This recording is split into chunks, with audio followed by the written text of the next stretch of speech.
Work is repetition. This is my document. We are all we've done. We are all we've done. We are all. The latest Columbia House Party mailbag. Jake, what's up, man? Not much. I like that one. That sounds like the beginning of an anime. Ooh. It's like you're telling the story. I like that. Yeah, I dig it.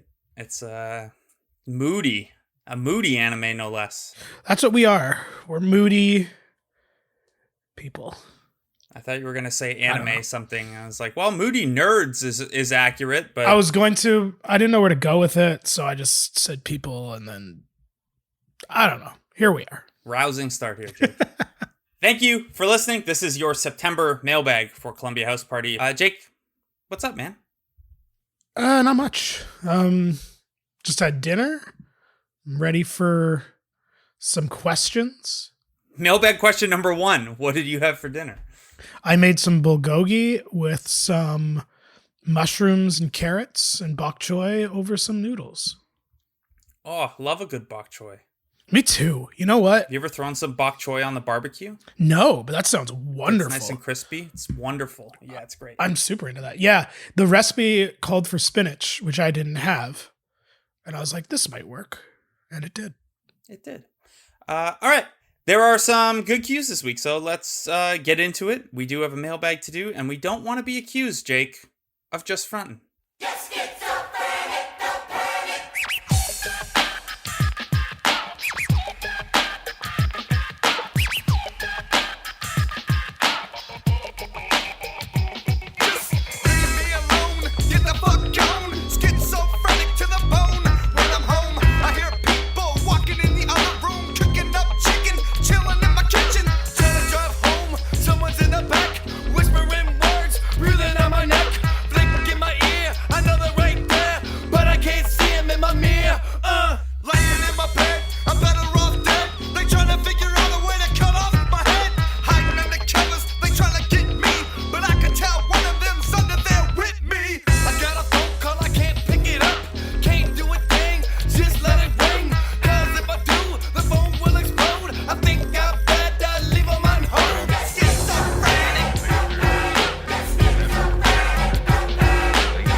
Jake, before you came on today, producer Dylan, who is the best, was like, oh, another Insane Clown Posse clip. Yep. It's becoming a regular thing now where I try to work them into our bonus episodes. They're your ska. Yeah. Maybe they'll even get on the mixtape B-side a second time.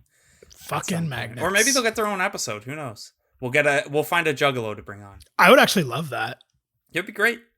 It's a super interesting subculture. It really is. Nathan Rabin, I think, who used to write for the AV Club, not sure where he is now. He did a whole feature years back of what the gathering is like, and he went and it was the first writing that I saw that was talking to these people as humans. Yeah, and it was really interesting. All right, let's get to the real questions. See if I can turn some of those into Insane Clown Posse talk. The first question doesn't actually come from anyone specific necessarily. It was just something people were discussing in the Discord. So, Jake, your thoughts on going to shows alone? I am very much in favor of going to shows alone. I do it all the time. I would say that over 50% of the shows I go by myself. I think I got comfortable with it very early because when I was in high school, nobody that I knew was really into the same music that I was. So it was kind of go to the shows alone or don't go at all. And as we've talked about before, because I grew up in Toronto, obviously there were tons and tons of shows to go to. So I went to the vast majority of shows in high school by myself. And then that just kind of because of that, it's always been very comfortable for me.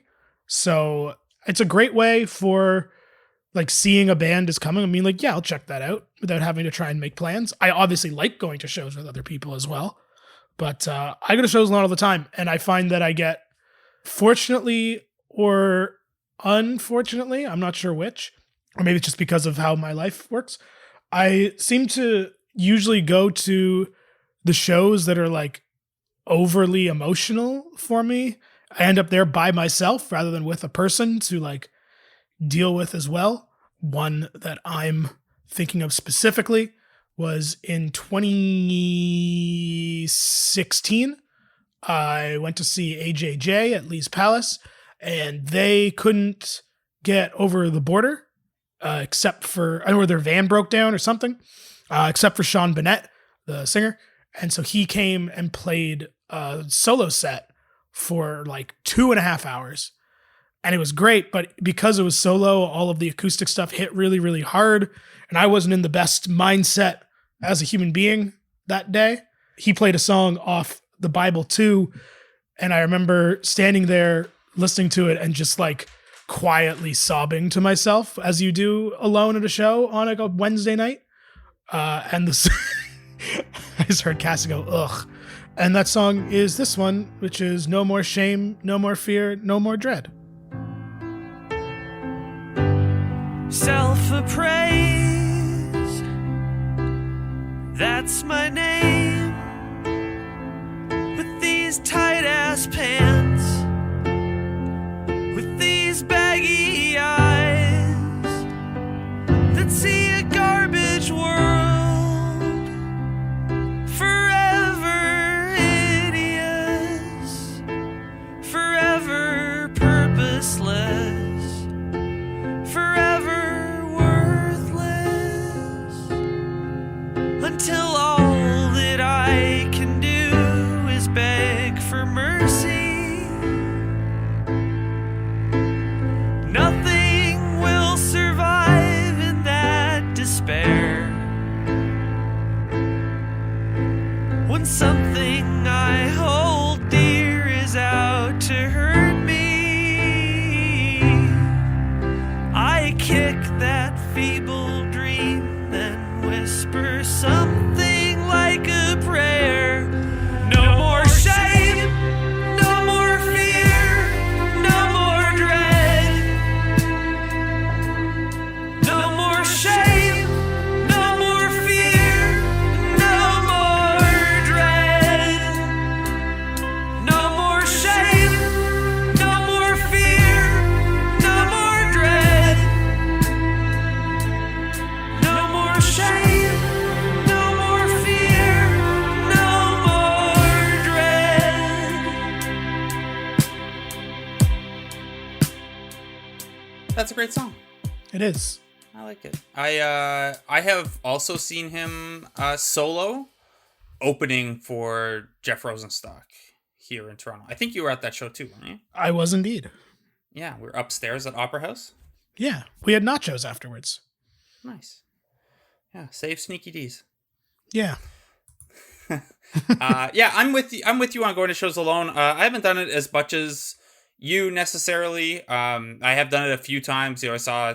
I think what sparked the conversation was I saw Sorority Noise and Great Grandpa together alone when someone kind of bailed short notice, and I didn't want to not go. There was one time a couple summers ago I saw Pine Grove at the Smiling Buddha, and there's no air conditioning, or there was no air conditioning, and I had a date lined up after, and that was not great. The very sweaty black t-shirt and jeans look in the middle of summer after a no AC show. Not the most flattering. Yeah, I saw So Glows there at North by in the middle of the summer and had a very similar experience. Yeah, what are you going to do? Sweat. That's what I'm going to do. Sometimes sweat. You get sweaty and go on a date after. And probably wasn't going to be a good date anyway, so sorry to that person. Oh.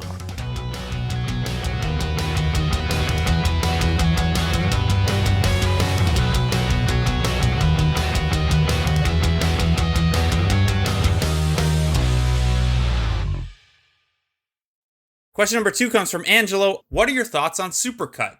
The root of this question being, I believe he felt we didn't spend enough time on Supercut as a single song. So, Jake, what are your thoughts on Supercut? I like it. It's forever linked to FIFA 18, I think, in my brain. That is a weird sports video game soundtrack song to me. It is, but that one soundtrack, it had System Dreams of Total Darkness by The National.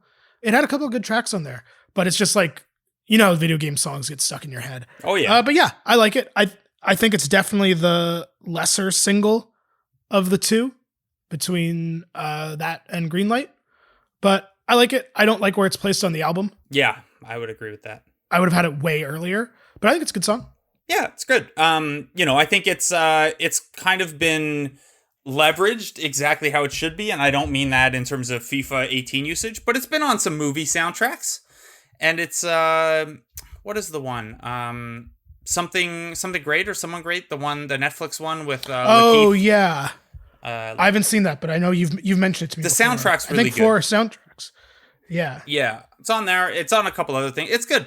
It's a good song. Lord, this is the issue when you do an album like Lord, is there is no shortage of good songs that you could talk about. Very true. Very true. All right. Our next question comes from Andrew, who asks, have you hung on to the ticket stubs from all the shows you've seen? And if yes, where do you keep them? I don't. I think I tried years and years and years ago. A good friend of mine who I go to a ton of shows with has this really amazing framed thing in his house that's like tickets from like 2005 through 2014 or something, and they're all scattered and framed. And that friend's name is Blake. No, not actually. That'd be funny though. It would be, but I don't. I also don't really buy physical tickets anymore, just because the internet's so much easier. So I don't. I think I have a couple stubs in my house of like shows that happened on like important days in my life, but that's the extent of it. Yeah, I'm with you. I don't keep any of them. I used to keep like some sports ones, but I have like, my brain is so weird where like, I don't even know if it's a weird thing or just like a anal retentive thing, but like I need everything to be all or nothing. Like nothing can be in between for me. So once I started thinking, I'm like, okay, well, I don't have the tickets to everything. There's no point in having the tickets to anything. Yeah, that's exactly my thinking. Also, well. And then like you said, once tickets moved from like, hey, there's a leaf or a raptor on this ticket, or hey, here's the band's name printed out on something that you could tell immediately is a ticket, to I printed out this piece of paper on my printer and every ticket looks the same. Right. I kind of lost that. I will say displays like your friends, and I think someone posted one in the Discord as well. Those are really cool and make me wish that I had done a better job of kind of unofficially scrapbooking some of these things. I will say the only thing that I keep like that physically is I have all my credentials that I've had for work. That's cool. I get that. And to the second part of Andrew's question about where do I keep them in a freezer bag on my bookshelf. Totally nice looking freezer bag, just jutting out from some like Calvin and Hobbes and the Boondocks comics. Whatever. Actually, this brings up a question I have for the Discord chat, actually, or if you're listening to this and are not on the Discord on social or whatever.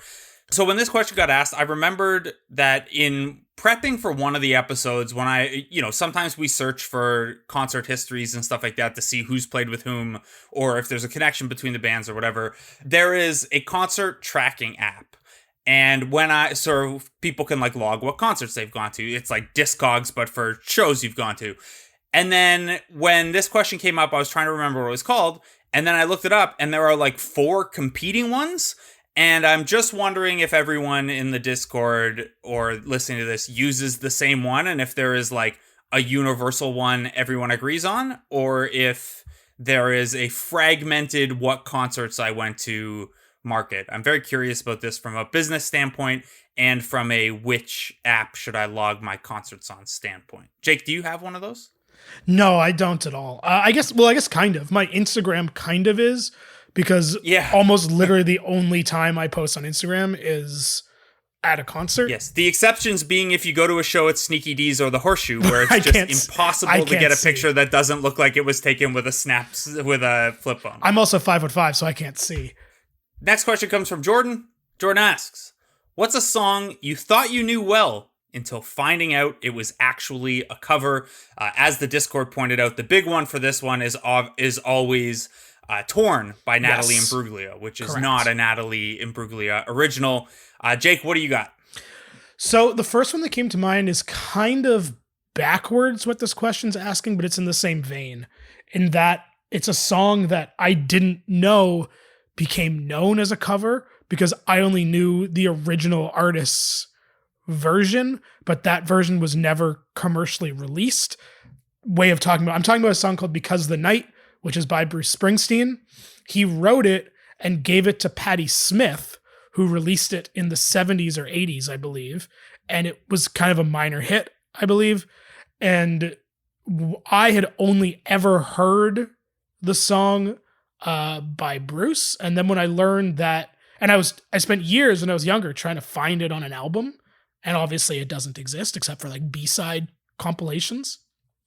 So that was very confusing until I figured out why. Sorry, let me build on that. I'm going to spin your Bruce Springsteen finding the other way. One of the big ones for me was finding out Jersey Girl was not a Springsteen original. That it was a Tom Waits original, and this is Tom Waits' version of Jersey Girl.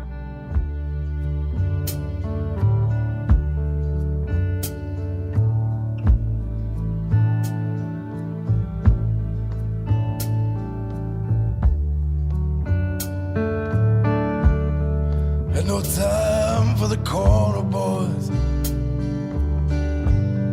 down in the street making all that noise. No horse on 8th Avenue. 'Cause tonight I'm gonna be with you. 'Cause tonight I'm gonna take that ride across the river to the Jersey side. Take my baby to the carnival, and I'll take you all on the rides. Down the shore, everything's alright. You and your baby on a Saturday night, yeah. Don't you know my dreams come true when I'm walking down the street with you? Sing sha-la-la-la-la, sha-la-la-la-la-la, sha-la-la-la-la-la,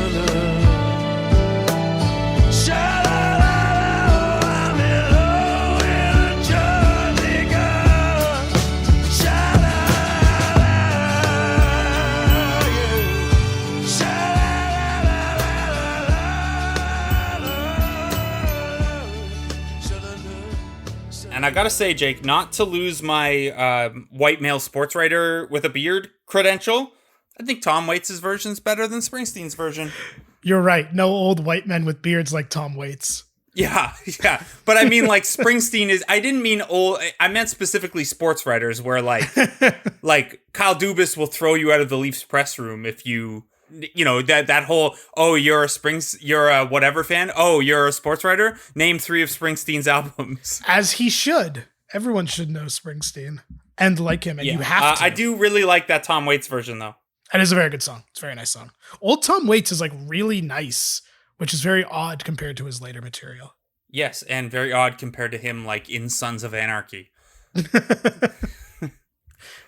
couple other answers I had for this one. The fact that 1985 by Bowling for Soup is a cover of an SR-71 song. I didn't know that. Yeah. Let's see if a couple of the other ones. This one I didn't really know, but apparently, like, once I found out, like, apparently everyone knows, but Renegades of Funk by Rage Against the Machine is a cover. That one I only knew. I don't know the original song. That one I only knew because I knew that Renegades, the album, is all covers, but I didn't know like who it was by. I just knew it was a cover.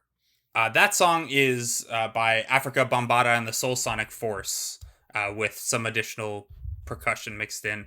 Another one, The First Cut is the Deepest by Sheryl Crow, is a Cat Stevens original. Huh. Yeah. Okie dokie. And then one more just to modernize it. You Missed My Heart by Phoebe Bridgers off of Stranger in the Alps is a cover of a song that was only released in 2013. So like a 5-year turnaround or 4-year turnaround for a cover song there.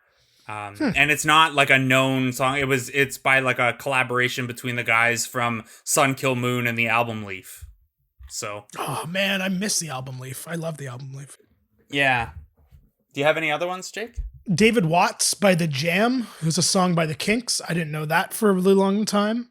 One thing that made me feel really old in prepping for this question was I found a Reddit thread where they were basically discussing this, but everyone in the Reddit thread was so young that it was all songs where I'm like, fucking obviously that's a cover. Like, oops, we're old, man. Like people in there didn't realize Michael Sarah Palin's version of "If It Makes You Happy" was a Sheryl Crow cover. Like that's how young we're talking here. Come on. Also, if you want some good covers of that song, check out Screaming Female's version because it rips. Yeah, there are a lot of good covers of that song. Make there a whole are. Little thing. Phoebe Bridgers covered it to close her set at Velvet Underground a couple years ago. Oh, really? As well. Oh, that's cool. Yeah. All right. Our next question comes from the QMG. Not music related, but on an episode, one of the guys talked at length about new pants. I think this might have been a Sportsfell episode, not a Columbia House Party episode. Anyway, the QMG continues. I believe from Uniqlo. Any memory of what they were? I'm in the market for pants. Jake, before you answer, I will point out that I know Zoobs at least has sworn by Uniqlo pants, but Uniqlo and by proxy Zoobs' junk have been canceled. Why? So that was going to be my answer. Why? I believe some untoward labor practices in China. Oh, buddy, I got some bad news about every other fast fashion brand for you then. Yes. I hope you're not wearing any other clothes. I know. I just wanted to make a joke about Zoobs' junk. That's fair. And you know what? You should. Okay, so give the QMG the rundown of what's the sell for Uniqlo pants. The exact pants we were talking about are the Easies by Uniqlo. I'm wearing them literally right now. So I guess I'm canceled too. You and your junk. Me and my junk. Well, that's probably good. They're just super comfy pants and they look like black jeans, but they kind of feel like sweatpants. They're the best. And I'm going to get a new pair I'm not now because they're canceled. Yes, and you would never. No, I would never. I'm never buying new clothes. No, I don't support any industries. I don't want to we shouldn't make light of this, but there is there's no ethical consumption under capitalism. There is especially very little ethical clothing consumption. Yeah, especially for like cheap fast fashion stuff. Yes. My answer to this is I have a larger butt and legs. So I have found Gap's athletic fit jeans to be pretty comfy. Like they're the rare jean that fits well enough through the upper half and doesn't look like super baggy or sloppy on the lower half. And then, occasionally looking like a boss though and head to toe Costco, as they said on Workaholics at one point. You could do worse than a Kirkland brand jeans as you're around the house and around the yard jeans. Wait, Kirkland makes jeans? Like the Costco? Yeah, I don't believe I currently have a pair, but I have had a pair in the past, and they were fine, and they fit my big butt pretty well. You mean like the Costco private label makes jeans? Yeah, like Kirkland Signature brand? Yeah. Yeah. Huh. I didn't know they made pants. Okay. Yeah, they make all sorts of clothes. You can get Kirkland like undershirts there. You can use promo code Columbia House Party at Costco. Get 0.01% off your Kirkland purchase. Buddy, I wish. God damn. Yeah. Like I said, looking like a boss though and head to toe Costco. You could have it all. All right, Jake. Do you have any more pants thoughts before we move on? Nah. All right. This question comes from Jay Nielsen. Do you think there will ever be another band as big / prolific / influential as the Beatles? No. Yeah, I think the issue here is that we are kind of past like monoculture moments, and everything is like not only is fandom heavily fragmented, but like reality is heavily fragmented now, where like there are QAnon people who think that's real, and then there are like the type of left-wing people who are posting things like Ruth Conda when Ruth Bader Ginsburg dies, and then there's like some of us in the middle living in what we think is a regular reality, but then those people are probably being like no, you idiots are in another. Anyway, everything is fragmented enough, and I think you're seeing this a ton on the TV and movie side, where like there are so many different over-the-top streaming services now after the success of Netflix that we're going to pivot back to everyone just pirating stuff because there's too many things to subscribe to. But I think that's indicative of like, short of comic book movies and like maybe the Michael Jordan documentary and Tiger King, like those are the closest things to monoculture moments we've had in the last little while. And I think for a band to get that big, like you think even like how big Drake or Taylor Swift are, you not only have to get that big, you also have to have that profound musical influence. And I don't see it happening, but I guess if time is infinite, which it is, time for humans may not be infinite. Due to climate change, 7 years and counting, guys. Anyway, no, I don't think so, but probabilistically, it's possible. I also feel like this is going to sound kind of weird, but you know what I mean? Like, it's just music. There's too much music now for that to ever happen. Yeah. Like, yeah, the Beatles ripped off so much stuff and also did a lot of stuff for the first time. And there's just not much music left that can be done for the first time. Well, that's, you say that, and then Cassie and Steve will listen to this and be like, excuse me, and then throw a modem at a streetcar or something Threw like a chair that. down the stairs while bleeding a saxophone, and we're like, it's music. Harsh noise. Harsh noise. All right, moving on. Our next question comes from Kristen, who asks, what is your favorite song that has a person's name in the title? Definitely not asking this because I had a patient today named Angela that left me singing the Lumineers in my head for hours on end. Jake, I believe you have a great song to answer to this one. Yeah. I mean, there's so many answers to this one. But I just went with because there are so many answers to this one, I just went with the first one that popped into my head, which is one of my favorite songs. And in my opinion, one of the best songs ever, and definitely one of the best track ones ever. And that is Janie Jones by The Clash. He's in love with rock and roll, whoa. He's in love with getting so whoa. He's in love with Janie Jones, whoa. He don't like his foreign girl now. He's in love with rock and roll, whoa. He's in love with getting so whoa. He's in love with Janie Jones, whoa. He don't like his foreign girl now. And he knows what he got to do. He knows he's gotta have fun with you. You're lucky lady. And he knows when the evening comes, when his job is done, he'll be over in his car for years. He's in love with a rock and roll, whoa.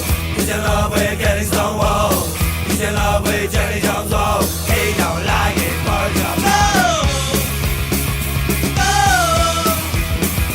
No! Let them know! Let them know!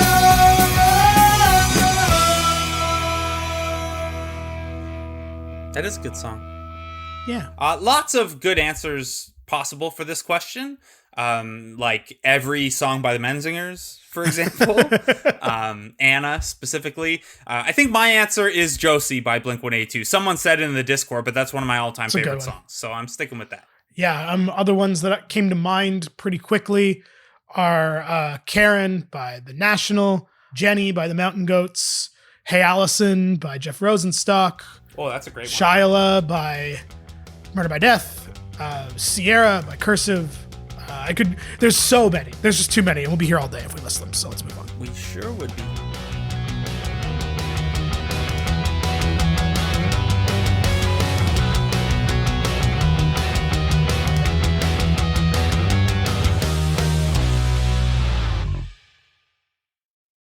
Next question is from Danny.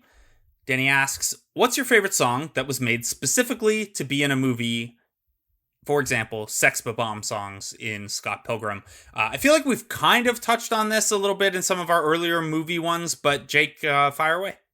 It's a great question. I'm trying to differentiate between like songs written for soundtracks or songs that are like part of the movie. Like the Sex Bomb songs in Scott Pilgrim are like part of the movie.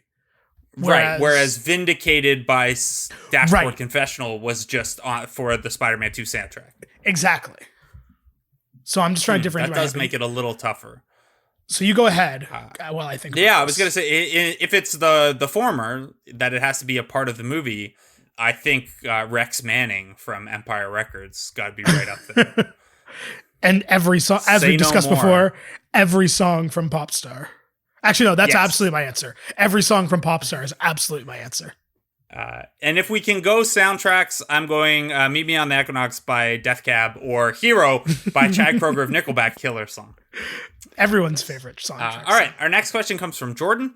Jordan asks, what's your favorite song in a language you don't speak? As people who generally care about lyrics, do you find it hard to get into? Yes and no. I definitely find that it gives me pause sometimes, not always, but sometimes I'm like, I think I'd rather listen to a song of lyrics that I like, can understand and can relate to. That being said, there's a lot of songs that aren't in English that I really like. Oh my God, it's on Funeral, fucking Arcade Fire song. Un an sans lumière, that's a terrible French pronunciation, but that's a good song. There's a lot of really good Japanese ska that I really like Tokyo Ska Parade Orchestra has some really good stuff, even though a lot of that's instrumental. Speaking of covers, let's blend two questions. Me First and the Gimme Gimmes have a song that's obviously a cover, but I don't know the band. The song's called Hero. It's also in Japanese. It's really good. Every Sigur Rós song, I guess, because it's in their made-up language, especially the songs on Parentheses, which I will go to bat for as an album any day. I will admit, I don't listen to a ton of non-English music. I like when Me Without You drop in Arabic every now and then, but that's all. You didn't tell people in high school that you could speak a little Spanish because of that one Sublime song? No, I didn't. I never really fucked with Sublime. I won't lie. That is surprising. They never did anything for me. They're like they're to me, they're like to ska in my view. I kind of look at them the same way I look at like NoFX and Rancid. Like I get why people think I would like them, but I don't. Yeah. I'm not a big NoFX guy. I do like Rancid though. My answer to this song is kind of all over the place. Like I guess it's more one-offs for me than anything that I mean, I guess the question is favorite song. There's a song with Wednesday Campanella, who is a J-pop artist, and Churches. That's really good. I think people listening know I'm very fond of Churches, and their style of music plays up well with like choruses from something that's not in English. Like if you know Churches, you can kind of picture where J-pop would fit in with it. There's also I guess not J-pop, but like Japanese like kawaii metal. Basically, they were introduced to me as the Japanese version of Poppy, and they're called Baby Metal, all caps. And they rule. Yeah, I haven't listened to them, but I see people tweeting about them a lot. They're really good. I like them. They're fun. And it's like great, like gym music because it's high intensity and it's not distracting because you don't know the words. And then I will say, probably the what I listen to most that's not English is Cœur de Pirate, who is one of my favorites. And in terms of Jordan's follow up about, as someone who cares a lot about lyrics, do I find it hard to get into? The answer is at first, yeah, totally. But one thing I found with her, and I think because it's like, she has such a pop punk and emo background, and like her socials are often in English. And I don't know, there's just like, for whatever reason, I've been drawn to her stuff. And I actually really like the process now of, at least with an artist whose music that I like, of having to kind of intone the meaning from the emotion of the song. And like, I did at one point. I looked up the lyrics to her most recent album and like translated them, and like they weren't.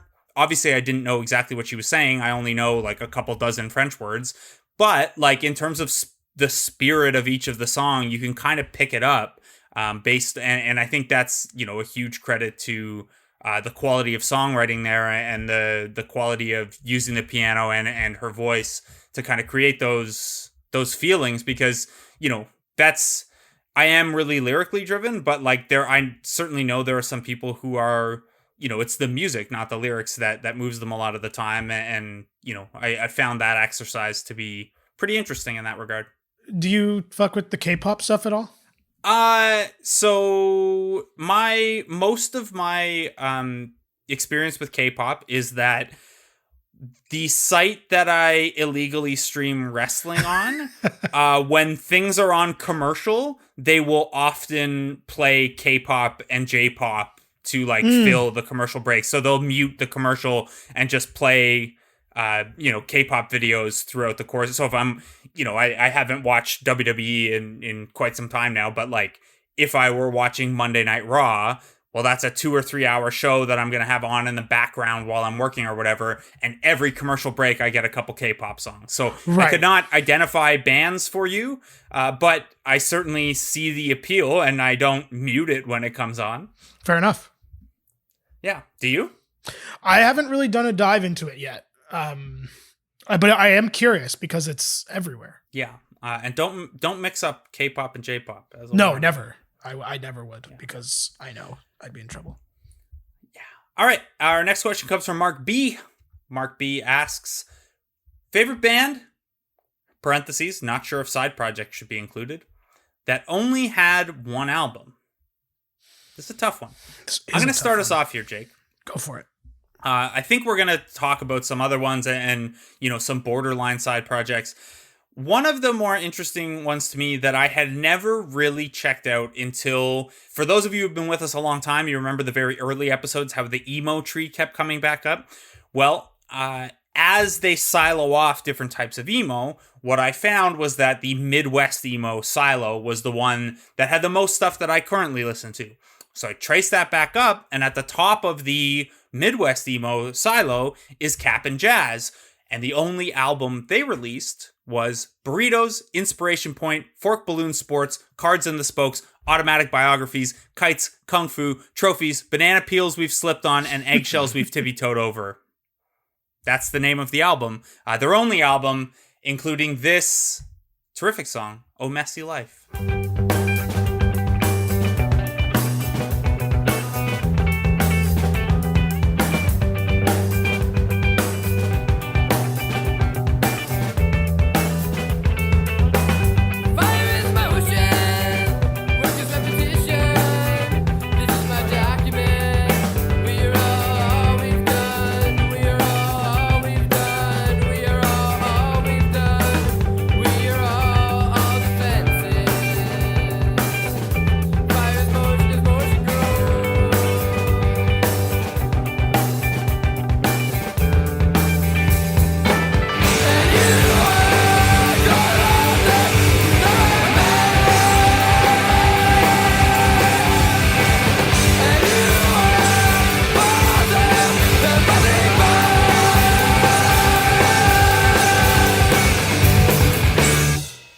Jake, you ever mess with Cap'n Jazz? Yeah, I love Cap'n Jazz. That's a great pick. I had never really checked them out until we started this podcast, and I was like, okay, I have some blind spots in the earlier days of emo that I need to check off, and we haven't done an episode on them, but the fact that we've done a group like Sunny Day Real Estate suggests maybe we will. That album's pretty fun, and that song especially I really like. But you got some answers for us here, Jake? I do. I mean, the obvious one is the Postal Service. Yes. I wasn't sure if we count that as a side project because it was, but it was also like before they got big in their regular gigs. And I think it was famous enough and different enough that we can count it, I think. And prominent in a Veronica Mars episode I watched yesterday. Hey, there you go. Modern Lovers, self-titled album. Another one for me. So, I have so many that have 2 or that had one and then in like the last 5 years just like released a follow-up. There's Like a band. There's a band in my brain. And now I'm wondering if I Mandela affected I'm thinking of the Stone Roses. Did I Mandela affect another album into my brain that doesn't actually exist? Now that I I'm don't know. looking it You up. tell us about the Stone Roses while I look that up. Well, Stone Roses are a sort of shoegazy indie band English band from the 80s and 90s, kind of. They have a second album that I didn't know existed. The one album I was thinking of came out in 89. I did not know they had a follow-up. I Want to Be Adored is their big song. I'm sure people know it. It's a great song. They also have the rare distinction of having 7 albums that are not albums. Really, Yes. or they have 7 albums. So they have 6 compilation albums and a live album, despite only having 2 studio albums. Another one that was one album until like last year was The Good, the Bad, and the Queen. So I can't say that anymore. Jeez, there's a lot of like bands that I used to listen to when I was younger that only have one that I don't really anymore. Johnny Thunders and the Heartbreakers only have the one album before they fell apart completely. Some good classic punk rock. Minor Threat as well, also for some good punk rock. Yeah, and in that same vein, Operation Ivy and Rites of Spring also only had one. Rites of Spring's a great pick. Are you a Jeff Buckley guy at all? Because he only had one. Not also. really. I mean, it's fine. I'm not like against it, but it's definitely not my thing. Similar to Rites of Spring, the other side of Fugazi, Embrace, also only had one album, and I guess Minor Threat also, both Ian MacKaye bands. There you go. Maybe he's hard to work with. Just a rotating, I mean, a carousel of one album. and then Fugazi put out like 9. Yeah. Sorry. Maybe he was hard to work with until he got it figured. Maybe. All right, Jake. We are at the point in the mailbag where we're gonna pick one of the songs that we talked about for the mixtape's B-side. And apologies to 2 people whose questions didn't make it in. They remain in the queue for next time.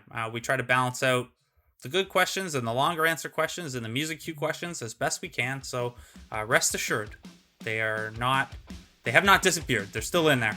Jake, we have to pick a song from today's discussion for the mixtape's B-side. Do you have any thoughts on that? Yeah, I'm gonna nominate Cap'n Jazz because I love Cap'n Jazz. Let's do it. Oh Messy Life by Cap'n Jazz. Going on the mixtape. Always nice to see the Kinsellas show up on this show.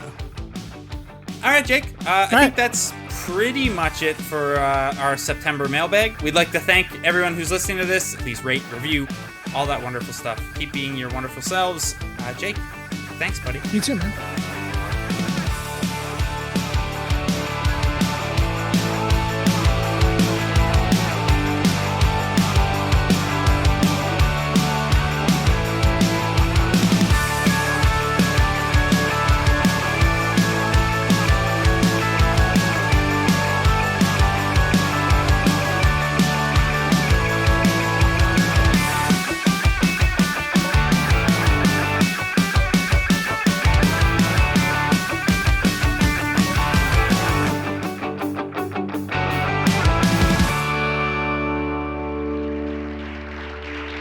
Oh, hey, please try the fish.